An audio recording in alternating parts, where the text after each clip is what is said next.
বাংলাদেশ একটি স্থিতিশীল এবং দৃঢ় সংকল্পের দেশ, যেখানে 2024 সালে একটি বিশাল রাজনৈতিক পরিবর্তন দাঁড়িয়েছে।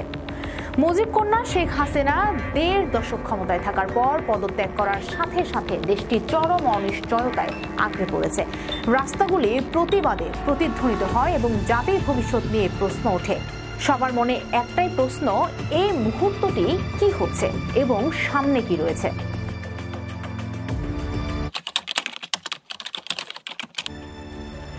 শেখ হাসিনার অপ্রত্যাশিত পদত্যাগ এবং কয়েক সপ্তাহের ছাত্র নেতৃত্বাধীন বিক্ষোভ 15 বছরের স্বৈর শাসনের অবসান ঘটিয়েছে। শেখ হাসিনার সরকার ব্যাপকভাবে অর্থনৈতিক প্রবৃদ্ধির কৃতিত্ব, কথিত দুর্নীতি ও স্বৈরাচারের অনুশীলনের জন্য ক্রমবর্ধমান চাপের সম্মুখীন হয়েছিল। টিপিং পয়েন্টে এসেছিল যখন তার বাসভবন বিক্ষোভকারীরা আক্রমণ করেছিল, তাকে ক্ষমা এবং তাকে নাটকীয়ভাবে প্রস্থান করার জন্য বাধ্য করেছিল। রাজনৈতিক শূন্যতার মধ্য দিয়ে নোবেল বিজয়ী মোহাম্মদ ইউনূসের নেতৃত্বে একটি অন্তর্বর্তী সরকার দায়িত্ব নিয়েছে। তার নেতৃত্বটি আসে গভীর বিভাজনের সময়।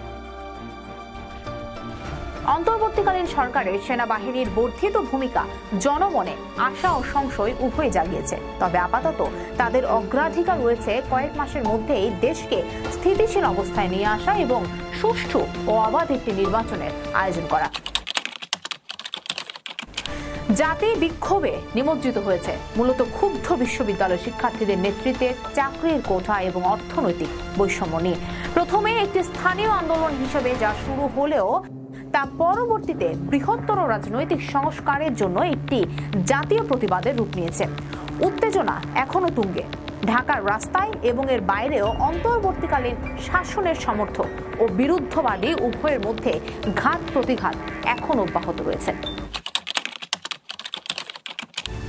যদিও নতুন সরকার 90 দিনের মধ্যে নির্বাচনের প্রতিশ্রুতি দিয়েছে, তবে এই ক্ষেত্রে বিলম্ব আরও অস্থিরতা সৃষ্টি করতে পারে এমন আশঙ্কা রয়েছে।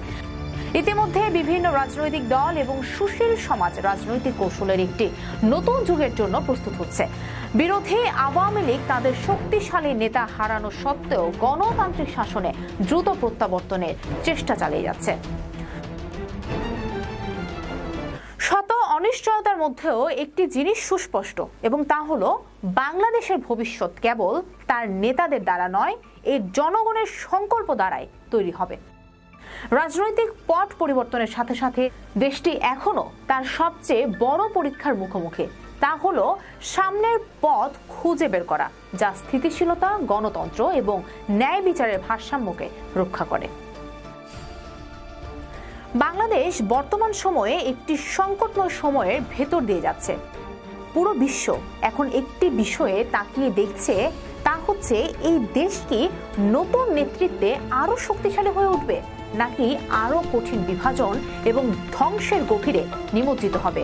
এর উত্তর কেবল সময় বলে দেবে।